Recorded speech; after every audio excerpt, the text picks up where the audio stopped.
Assalamualaikum warahmatullahi wabarakatuh. Pada kesempatan kali ini, kami akan membahas mengenai konsep psikopatologi dalam psikoterapi psikodinamik. Melanjutkan dari materi yang teman-teman saya sudah jelaskan sebelumnya, kali ini saya akan berfokus membahas mengenai konsep psikopatologi. Dengan tujuan yang pertama adalah eh, Presiden mampu memahami konsep dari psikopatologi. Yang kedua, Presiden dapat mengetahui, memahami, dan juga dapat mengaplikasikan peran psikopatologi dalam psikoterapi psikodinamik. Sebelumnya kita akan membahas dulu mengenai definisi psikopatologi.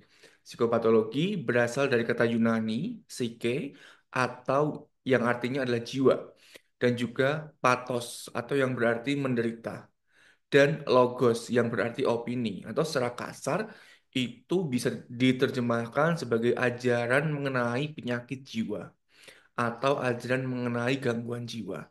Pertama kali, konsep dari psikopatologi ini dikenalkan oleh Herman Ebbinghaus pada tahun 1878, kemudian dikembangkan oleh Carl Jasper tahun 1913.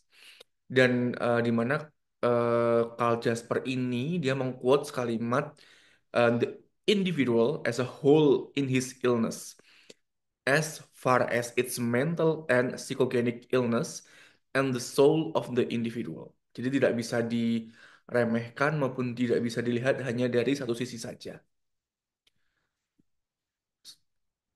Sehingga eh, bisa kita tarik ya di masa sekarang psikopatologi ini bisa diartikan sebagai ilmu di mana dia itu mempelajari mengenai gangguan mental, termasuk mulai dari dasar teoritisnya, kemudian etiologinya, perkembangannya, simptomatologinya, bagaimana cara mendiagnosis, kriteria diagnosisnya, dan kemudian pengobatannya. Atau si psikopatologi ini dia memiliki sinonim atau disebut juga dengan psikologi abnormal. Nah, psikopatologi ini merupakan disiplin ilmu yang sangat luas. Dan ini sangat menarik sekali ya bagi peneliti di berbagai bidang ya. Bisa itu nanti digali atau lebih luas lagi diperhatikan dari psikolog, kemudian dari segi biokimianya, farmakologinya, psikiatrinya, dari neurolog maupun endokrinolog. Ini semua bisa bareng-bareng bergabung mendalami dan juga nanti bisa diskusi bareng-bareng ya mengenai si psikopatologi ini. Di mana psikopatologi ini fokus utamanya adalah untuk memahami sebuah kondisi yang dianggap abnormal dalam konteks perilaku manusia dan juga konteks psikologi. Nah, ada 4D atau 4D dari si psikopatologi ini. Jadi orang dikatakan dia itu tidak normal secara psikis jika dia itu memenuhi 4D atau muncul salah satu jadi 4D. Yang pertama adalah dysfunction atau disabilitas. Yang kedua adalah distress atau penderitaan. Yang ketiga adalah deviance. Deviance itu adalah menjauh dari norma masyarakat atau dari masyarakatnya. Atau dangerousness atau membahayakan. Disfungsi atau disabilitas. Orang ini sebelumnya adalah seorang ayah dan dia itu bekerja menafkahi keluarganya. Ketika seseorang mengalami penderitaan ini, ya penderitaan psikopatologi ini atau gangguan di mentalnya, dia sudah tidak bisa lagi berfungsi ya sebagai seorang ayah, sebagai seorang pencari nafkah. Nah, itu disebut juga dengan disfungsi atau disabilitas. Distres atau penderitaan ya karena kondisi yang dialami seorang ini, maka orang ini mengalami penderitaan, ya mengalami sebuah distres. Masuk nih poin kedua. Kemudian deviance. Karena keluhannya yang muncul sering marah-marah, curiga sama orang lain, ya ini membuat orangnya menjauh dari norma masyarakat. Dan keluhannya muncul tuh ingin menjadi lebih agresif, melukai orang lain, sehingga dia bahaya, baik dari sendiri maupun ke orang lain. Nah, ini adalah konsep 4D dari si psikopatologi. Sedangkan psikopatologi ini jelas punya penyebab dong, ya. Penyebab dari psikopatologi ini bisa dilihat dari 4 sisi. Jadi ini adalah 4 sisi orientasi pendekatan psikopatologi. Yang pertama bisa ditarik dari organobiologisnya. Sesuai dengan namanya, organobiologis, maka penyebab dari si psikopatologi ini bisa berasal dari organ-organnya di tubuh, contohnya kelainan otak, kemudian dari faktor biologis juga, contohnya neurotransmitter yang tidak seimbang, hormon yang tidak seimbang, faktor genetik, dan lain-lain. Kemudian bisa juga dia dilihat dari pendekatan psikologis. Mungkin dulu ada trauma masa kecil, stres emosional, tidak mampu mengelola emosi dengan baik. Nah, pendekatan sosial dan lingkungan, misalnya dia karena kemiskinan struktural, kekerasan rumah tangga, kemudian gangguan dari peran sosial atau mendapatkan isolasi dari sosial. Nah, ini juga bisa menyebabkan seorang itu mengalami psikopatologi. Yang terakhir ya, karena penyebab kognitif terjadi karena distorsi berpikir ya atau gangguan dalam berpikir yang menyebabkan perasaan dan perilakunya itu tidak eh, sesuai dengan orang yang lain atau disebut juga dengan maladaptif. Ini adalah orientasi pendekatan dari psikopatologinya. Nah, tugas utama dari psikopatologi ini ya, sejarahnya tahun 2010 nih dari Task Force on Nosology and Psychopathology of the World Federation of Society of Biological Psychiatrists, panjang ya, atau disingkat sebagai WFSBP. Dia itu mendefinisikan tugas utama dari psikopatologi yang relevan di abad 21 ini ya sebagai 3 poin. Yang pertama adalah psikopatologi deskriptif, psikopatologi klinis, dan juga psikopatologi teoritis. Kita bahas satu-satu. Yang pertama adalah si psikopatologi deskriptif. Fokus utamanya psikopatologi deskriptif ini adalah menggambarkan dan juga mengklasifikasikan gangguan mental berdasarkan dari gejala dan juga pola yang terlihat sehingga dapat memberikan nih pemahaman yang lebih baik mengenai bentuk dan juga ciri-ciri khas gangguan mental.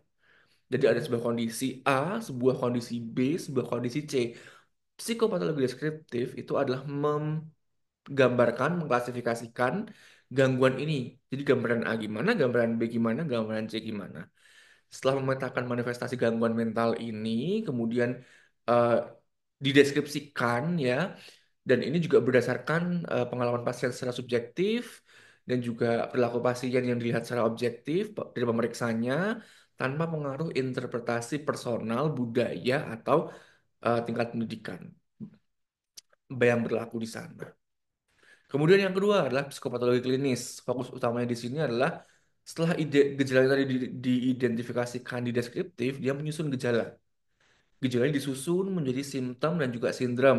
Kemudian ini difungsikan untuk menegakkan diagnosis dan juga untuk merancang intervensi ataupun perawatan yang tepat bagi pasien.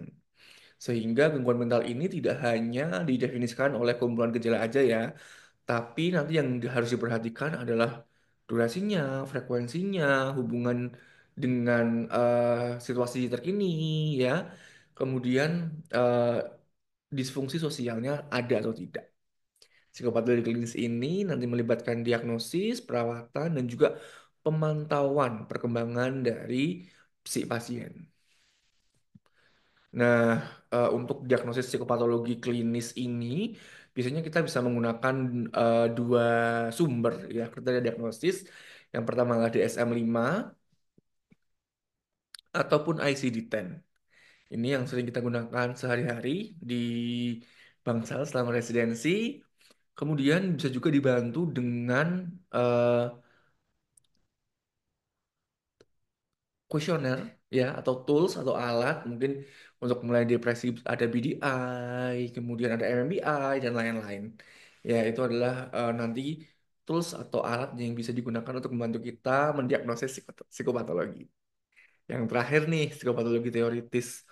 Fokus utamanya di sini dia tuh memahami etiologi dan juga patogenesis dari gangguan mental. Kemudian dia menghubungkan dengan teori neuroscience. Psikopatologi teoritis ini bertujuan untuk mengembangkan dan juga menguji teori-teori yang ada. Kalau udah didiagnosis, mendapatkan terapi, ya. Kemudian nih dari psikopatologi teoritis ini nanti dia dikembangkan lagi ya bisa bisa menjadi sebuah penelitian dia mencari tahu penyebabnya kemudian menjelaskan faktor biologi psikologi sosial yang nanti bisa mempengaruhi gangguan mental atau psikopatologi ini.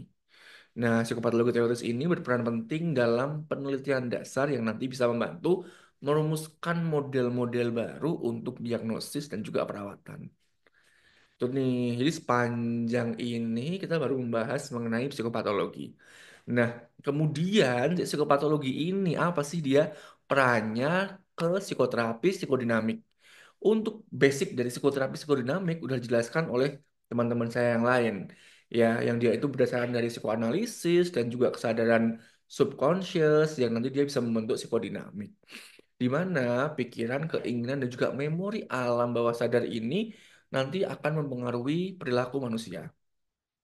Apabila ada peran konflik yang terjadi di masa lalu, ya, secara tidak sadar, ya itu bisa bermanifestasi dalam bentuk perilaku dan juga kepribadian orangnya sekarang. Sehingga fokus pada pengenalan, pengakuan, pemahaman, pengekspresian, dan juga mengatasi perasaan negatif maupun kontradiktif serta emosi yang direpresi untuk meningkatkan pengalaman dan juga hubungan interpersonal pasien. Nah, poin dari psikopatologi itu di mana? Seperti kita tahu, psikopatologi itu adalah kondisi abnormal dari si psikologi seseorang. Nah, untuk kita bisa mendapatkan kondisi yang abnormal itu, kita akan melakukan pemeriksaan. Ya, pemeriksaan ini yang nanti dia itu merupakan dasar dari psikoanalisis. Kalau sudah terjadi psikoanalisis, kita plan psikoterapinya, ya. Psikoterapinya apa? Berupa psikoterapi psikodinamik. Nah, ini psikopatologi dalam konteks psikoterapi psikodinamik. Jadi agak sedikit muter-muter ya slide-nya ya, di mana psikopatologi dalam konteks psikoterapi psikodinamik ini merujuk pada pemahaman tentang bagaimana konflik nggak sadar, ya, atau subconsciousness dan pertahanan psikologis ini mempengaruhi perilaku dan pengalaman seorang hingga menimbulkan gangguan mental. Konsepnya ini mungkin sudah dijelaskan dari awal. Dasarnya adalah teori psikoanalogi dari si Freud. Dan meskipun berkembang sejak saat itu, prinsip-prinsip dasar dari psikodinamik ini tetap menjadi landasan dalam banyak praktik terapi lain. Nah, kalau ditanya intinya apa modul saya ini, intinya modul saya ini adalah sebagai seorang pemeriksa, sebagai seorang calon psikiater, sebagai seorang calon terapis, kita itu harus paham mengenai psikopatologi atau gangguan-gangguan yang bisa terjadi pada seseorang. Ya, kita balik lagi, psikopatologi itu merupakan kondisi yang tidak normal atau kondisi patologis atau psikologis abnormal dari seseorang. Nah, apabila kita ingin melakukan psikoterapi psikodinamik, kita harus paham dulu mengenai kondisi yang sedang dialami oleh pasien. Ya, atau kita harus paham dulu mengenai psikopatologi dari pasien ini. Misal, kita akan melakukan psikoterapi psikodinamik pada pasien dengan depresi. Nah, maka psikopatologi yang terjadi di sini adalah depresi, ya, gangguan depresi. Sehingga sebagai seorang pemeriksa kita harus punya modal dong mengenai depresi ini apa. Bagaimana terjadi depresi, bagaimana cara menegakkan diagnosis depresi, plan-plan apa aja atau terapi apa aja yang bisa kita berikan ke seseorang yang mengalami depresi. Sehingga di sini perannya seorang terapis, ya, itu harus paham dulu mengenai psikopatologi. Psikopatologi tadi diambil dari mana? Dari DSM-5 atau DSM-5 maupun ICD-10. Mungkin sedikit banyak seperti itu modul saya, ya. Ini merupakan daftar pustakanya atau bahan-bahan tempat saya mencari sumber-sumber tempat saya mencari bahan. Terima kasih atas perhatiannya. Apabila ada salah, saya mohon maaf. Semoga ilmu yang disampaikan di sini bisa bermanfaat. Saya tutup. Assalamualaikum warahmatullahi wabarakatuh.